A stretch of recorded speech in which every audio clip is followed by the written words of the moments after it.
30 से 35 वर्ष का जितना भी गार्जियन है ना, अभी उसको करना क्या है भाई मेरे, इन्होंने तो अपना मौका खो दिया, मजदूरी करके मेहनत करके अपने परिवार को चला दिया कष्ट से, और बहुत मतलब इसको टेंशन हो रहा है। तो भाई मेरे अभी तुम टेंशन झेले रहे हो, कहीं पे जाकर के धान रोप रहे हो, कितना मेहनत करना पड़ता है तुम खुद सोचो, कितना मेहनत करना पड़ता है। क्या आप भी चाहते हैं कि आपका आने वाला बच्चा भी, या आपका जो बच्चा है, आपका बच्चा जो 10 साल का है, 12 साल का है, और 8 साल का है, 9 साल का है, क्या आप उसके भविष्य के बारे में यही सोच रहे हैं कि वो भी एक दिन आकर के सरदार जी के यहाँ खेत में बुआई करेगा? तो फिर उसके बारे में सोच क्या रहे हैं? 8 घंटा देखो, अभी कोई बंदा धान रोपने के लिए गया ना, 10 घंटा हमको लगता है वो कंटिन्यू काम करेगा सरदार के खेत में।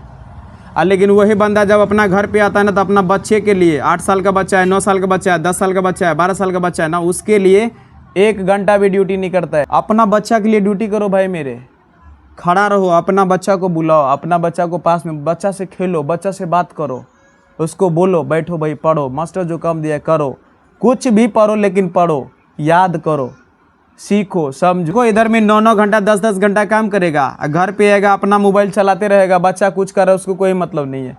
अपना कहीं पर क्या किया, सुबह में जागा 8 बजे के आसपास में गया कहीं चौक चौराहा पर, 4 गो 5 गो दोस्त को मिला लिया, ताश ले लिया, फेंट रहा है। अब बेटा यहाँ पे खड़ा होकर देख रहा है, बाबा नहला ने दो हल्ला दहन जी, गलती कर लो हाँ, ऐसा बोलता है, हम देखे हैं। जो काम आप करिएगा ना वही काम आपका बच्चा करेगा, ये चीज़ ध्यान में रखो। और अगर आप चाहते हैं कि भाई मेरा जैसे जो काम हम किए हैं ना सरदार, मेरे मजदूर का हम बहुत देखे हैं, बड़ी कठिन से पैसा आता है। सीमेंट जो अनलोड होता है ना, उसमें कितना धूल कण उड़ते रहता है जिसका कोई जवाब नहीं, वहाँ पे तुमको सांस लेना पड़ेगा। बॉडी लोडिंग और अनलोडिंग होता है, बोरा जैसे चक दिया ना, बोरा जैसे कारा पे लिया ना, बहुत कचरा उड़ता है, और वहाँ पे तुमको मजबूर होकर के सांस लेना पड़ेगा। तुम जिधर बोरा अनलोड करने के, जिधर बोरा तुम रखने के लिए जा रहे हो ना गाड़ी से निकाल करके, उधर ढेर सारा कचरा उड़ते रहता है, और वहाँ पे तुमको सांस लेना पड़ेगा। किधर जाएगा वो सभी कचरा, अंदर जाएगा ना। हम लोग जब काम करते थे ना भाई मेरे, कचरा किधर दिखबे नहीं करता था, वो उड़ने वाला धूलकण भी नहीं दिखता था एक भी, समझ रहे हो? तो बहुत बात है। अभी ज़रूरत क्या है रे भाई, 10 घंटा ये अभी बाहर पंजाब में काम कर रहे हैं ना भाई मेरे, 10 घंटा तुम नहीं करो, अपना घर पे कम से कम 8 घंटा अपने बच्चे के भविष्य के लिए सोचो, और अपने घर पे रहिए, अपने बच्चे को घर पे रखिए, और धीरे धीरे जब आपका बच्चा घर पे रहना शुरू हो जाएगा, फिर ऑटोमेटिक उसमें अच्छा गुण आने लगेगा, वो पढ़ने लगेगा, लिखने लगे, होशियार हो जाएगा, आपको कहने की ज़रूरत नहीं पड़ेगा। बस 6 महीना उस पर थोड़ा केयर करना पड़ेगा। आप चल जा रहे हैं कहीं पर कमाने के लिए, तो उसके मम्मी है ना, उसको बोलिए, उसका मम्मी है ना, उसको बोलो। और देखो ये ऐसा केवल गार्जियन के लिए नहीं है, तू लोग के लिए भी है भाई मेरे, तुम लोग समझो, ऐसा बोल दे ना, ये तुम लोगों के लिए ही बोला जा रहा है। तुम्हारा बाबूजी आके और तुमको बोले कि पढ़ो, हम यहाँ पे खड़ा रहते तबे तू पढ़ेगा, तोर बाबूजी खड़ा रहेगा और तुमको बोलेगा पढ़ने के लिए, तब तुम पढ़ेगा, अपना मन से नहीं पढ़ेगा। पढ़ना है कि नहीं पढ़ना है? नहीं पढ़ना है तो सीधा बोलो पापा हमको नहीं पढ़ना है, सीधा बोलो पापा हमको नहीं पढ़ना है, जो करना है वो आगे देख लेगा वो, समझ रहे हो ना, उसको पता है क्या करना है, समझ रहे हो? इसलिए अच्छा से पढ़ो भाई, पढ़ोगे लिखोगे बनोगे नवाब, घूमोगे इधर उधर बौखाओगे, हो जाओगे खराब। क्लियर है कि नहीं है? और गांव का नाम है क्या? फतेहपुर। गांव का नाम क्या है रे भाई? फतेहपुर। गांव का नाम क्या हो जाएगा? फतेह। ये फतेहपुर है ना, ये ऊपर उत्तर नीचे दक्षिण, ऊपर उत्तर नीचे दक्षिण, दायां साइड पूरब, बायां साइड पश्चिम। इधर में हो जाएगा पश्चिम हो जाएगा भाई मेरे। कौन सी हो जाएगा? पश्चिम। ध्यान दो, इधर ध्यान देगा तो समझ में आएगा, ध्यान नहीं देगा समझ में नहीं आएगा, तो ध्यान देना है। ये फतेहपुर है ना, फतेहपुर के पूरब साइड में भाई मेरे एक नदी बह रही है, समझ रहे हो? ऐसे करके एक नदी बह रही है, जिस नदी का नाम है पुन नदी। कौन सा नदी?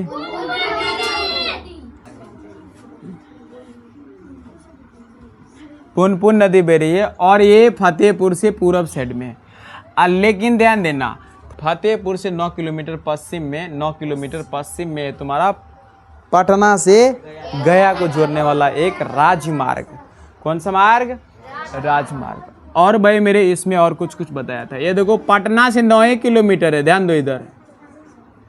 देखो यहाँ पे फतेहपुर में जो है ना, फतेहपुर में घुस जाते हैं। अब अगल बगल में क्या है थोड़ा बहुत समझ लिए हैं। अभी देखो फतेहपुर के अंदर में घुसेंगे। फतेहपुर के अंदर में घुसेंगे तो भाई मेरे थोड़ा सा ध्यान देना, फतेहपुर में जो है ना टोटल मिला करके 1500 परिवारें हैं। कितना परिवार है?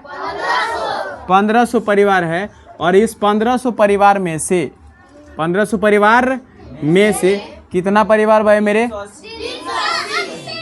380 परिवार जो है वो 380 परिवार जो वो गरीब है, सीधा सीधा समझो। अच्छा ध्यान देना, अभी ध्यान दो। सुनो, ये भाई मेरे ये 380 जो घर है ना, ये 380 जो परिवार है ना, इसके पास जो है ना, किसी के पास पक्का का मकान नहीं है। किसी के पास पक्का का मकान है क्या? नहीं है। तो सरकार जो है ना, सरकार फतेहपुर के 380 आदमी को जो है ना, कौन सा इंदिरा आवास योजना के तहत जो है ना पक्का मकान देने का काम कर रहा है। वही इंदिरा आवास, इंदिरा आवास एक योजना होता है। इस योजना के तहत जो है ना, इस इंदिरा आवास योजना के तहत सरकार जो है ना, ये गरीबी रेखा से नीचे वाला लोग जितने भी है सभी को पक्का मकान देने का काम कर रहा है। तुम लोग ध्यान नहीं दोगे, समझोगे नहीं फिर हो जाएगा दिक्कत। और ये कहानी जो अपना लोग पढ़ रहे हैं ना भाई मेरे, इस कहानी में अपना लोग को जो है मेन चीज़ जो बताया जाएगा ना, वो सभी मेन चीज़ बताया जाएगा। कौन सी के बारे में? उत्पादन के बारे में। कौन सा? उत्पादन के बारे में बताया जाएगा। समझ रहे हो ना? उत्पादन के बारे में क्या किया जाएगा? बताया जाएगा। तो इसमें उत्पादन के बारे में बताया जाएगा। और उत्पादन जो है, उत्पादन करने का मतलब क्या होता है ना, ये उत्पादन देखो, उत्पादन करने के लिए कुछ संसाधन जो है ना वो जरूरी चाहिए होता है। समझ रहे हो ना? उत्पादन करने के लिए 5 गो साधन यहाँ पे तुम्हारा मूल रूप से जाएगा। भूमि कौन सी हो जाएगा? भूमि। उसके बाद कौन सी हो जाएगा? श्रम। उसके बाद हो जाएगा पूंजी। उसके बाद हो जाएगा व्यवस्था और संगठन। भूमि, श्रम, पूंजी, व्यवस्था, संगठन। और इसमें से सुनो इधर, इसमें से अगर एक भी नहीं है ना किसी के पास, तो वो उत्पादन नहीं कर पाएगा। और यहाँ पे ध्यान दो, ये तो तुम्हारा वो था। और अभी दो, उत्पादन के लिए क्या गो चीज़? 5 गो चीज़ चाहिए। पहला कौन सी? भूमि। दूसरा कौन सी? श्रम। तीसरा कौन सी? पूंजी। चौथा व्यवस्था। 5वां संगठन। ये चाहिए होता है। क्लियर? पानी हो गया, पानी इसमें नहीं लिखा है ना, पानी हो गया, पहाड़ हो गया, हवा हो गया, सूर्य की रोशनी हो गया, और खुद मिट्टी भी। जितना भी चीज़ तुमको प्रकृति के द्वारा उपहार में दिया गया ना भाई मेरे, वो सब भी क्या जाएगा? भूमि में जाएगा। वो सभी को हम क्या कहेंगे? भूमि कहेंगे। अब उससे थोड़ा सा और जाएंगे ना तो श्रम मिलेगा। कौन सी मिलेगा? श्रम मतलब ये मत समझना, श्रम मतलब ये मत समझना कि है मैं पानी हो गई, एक होता है, समझ, वो मत समझना। और यहाँ पे श्रम का मतलब क्या हो जाएगा कि भैया कोई आदमी जो काम करता है ना, समझ रहे हो ना, कोई काम कर रहा है ना, कोई मेहनत कर रहा है ना, वो तुम्हारा श्रम में जाएगा। जैसे मान लो कि अगर किसान खेत में वो क्या कहते हैं, उड़िया वगैरह खाद वगैरह नहीं डालने जाए, बीज वगैरह नहीं डालने जाए, उसके बाद पानी नहीं डालने जाए, तो वो ये सभी तुम्हारा जितना भी काम है ना, खाद डालना, पानी डालना, सिंचाई उसको बोलते हैं, पानी डालना को सिंचाई करना, समझ रहे हो ना। और उसको क्या करना, खेत को तैयार करना, उसमें गो वगैरह गिराना, और उसको समय समय पर जा करके खाद वगैरह देना, कीटनाशक वगैरह देना, ये सब भी चीज़ जो है ना किसान के द्वारा जितने भी काम अभी तुमको हम बताए गए हैं वो सभी श्रम में जाएगा। कौन सी में जाएगा? श्रम में जाएगा। तो भाई मेरे तुमको कीटनाशक चाहिए तो उसके लिए पूंजी चाहिए कि नहीं चाहिए? रुपया होना चाहिए कि नहीं? तुम खाद छींटने जाओगे उसके लिए भाई भूमि तो है, छोटा से छोटा और बड़ा से बड़ा कोई भी उत्पादन करना है ना, ये समझो, छोटा से छोटा और बड़ा से बड़ा कोई भी उत्पादन करना है तो उसके लिए भूमि चाहिए ही चाहिए। भूमि नहीं रहेगा तो उत्पादन होगा ही नहीं। अच्छा, भूमि हो गया, उसके बाद श्रम, मेहनत तो थोड़ा बहुत देना ही पड़ेगा, मेहनत नहीं दिया फिर भी नहीं होगा। क्लियर है? उसके बाद मेहनत भी हो जाएगा। उसके बाद तुम्हारा कौन सी है? पूंजी है ना। पूंजी भी कौन सी? पूंजी भी अगर नहीं रहेगा तो तुम किधर खाद कैसे लेगा भाई मेरे? खाद ला पाएगा? खाद खेत में डाल पाएगा? तो फिर वो भी नहीं हो जाएगा। खाद बीज वगैरह नहीं ला पाएगा, खेत को अच्छा से तैयार नहीं कर पाएगा, समझ रहे हो। और उसके बाद देखो व्यवस्था, कौन सी? व्यवस्था होना चाहिए तुम्हारा पास। व्यवस्था अभी देखो, व्यवस्था में कौन सी है ना, फसल लगाना है तो फसल लगाने से पहले तुमको वो चीज़ घर में स्टॉक करना पड़ेगा, समझ रहे हो ना, यही तुम्हारा व्यवस्था में जाएगा। कौन सी में जाएगा? व्यवस्था में। जैसे देखो भाई मेरे, अगर कल हमको मान लो कि गेहूं का बुआई करना है, क्लियर है, गेहूं का क्या करना है? बुआई करना है, तो उसके लिए आज ही हमको व्यवस्था कर लेना पड़ेगा भाई कि हमको इतना खाद वगैरह चाहिए, इतना हमको बीज चाहिए, समझ रहे हो ना, वो आज ही व्यवस्था करना पड़ेगा। तो व्यवस्था भी क्या है? ज़रूरी है, समझ रहे हो। ऐसा नहीं कि अभी मान लो कि काम मतलब स्टार्ट कर दिए, उसके बाद तुम जाएगा बाजार लाने के लिए तो वो पे दिक्कत हो जाएगा। व्यवस्था पहले से लोग करके रखता है, तो व्यवस्था भी जरूरी है।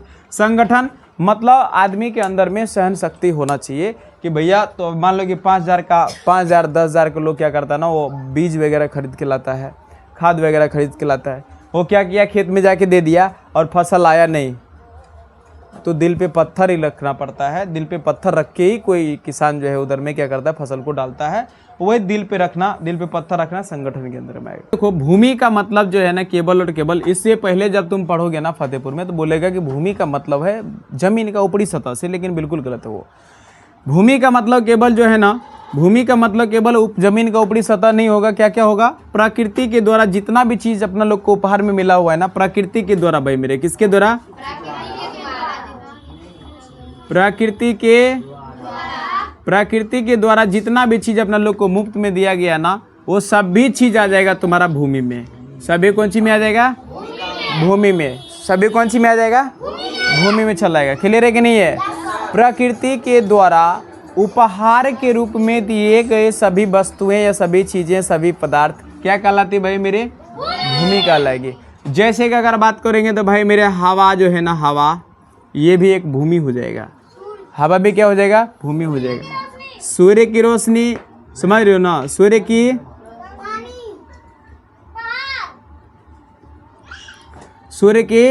रोशनी ये हो जाएगा। उसके बाद पहाड़ हो